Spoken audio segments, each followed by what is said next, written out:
ഒരു 4 വയസ്സുള്ള ബാലൻ ഭക്തിയോടുകൂടി എപ്പോഴും ഒരു ചെറുതായ മരത്തടിയിൽ നിർമ്മിച്ച കൃഷ്ണവിഗ്രഹം കയ്യിൽ പിടിച്ചു നടക്കും. ആ വിഗ്രഹത്തിൽ അവന്റെ ഏറ്റവും വലിയ സ്നേഹവും ആത്മസന്തോഷവുമാണ്. ഓരോ മാസവും 1-ാം തീയതി അവന്റെ കുടുംബം ഗുരുവായൂർ ക്ഷേത്രത്തിൽ പോകുന്ന ശീലമുള്ളവരാണ്. ആ ദിവസവും കുടുംബം ഓട്ടോറിക്ഷയിൽ കയറി ക്ഷേത്രത്തിലേക്ക് യാത്ര തിരിച്ചു. ബാലൻ കൃഷ്ണനെ കയ്യിൽ പിടിച്ച് ആനന്ദത്തോടെ കയറി.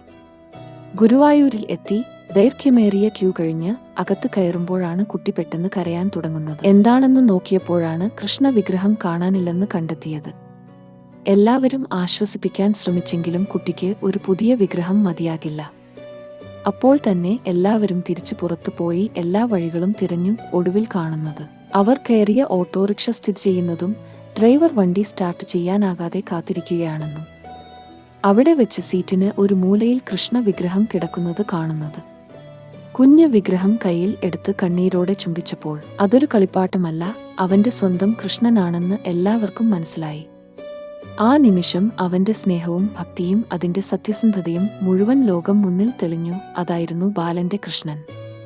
കൃഷ്ണ ഗുരുവായൂരപ്പ.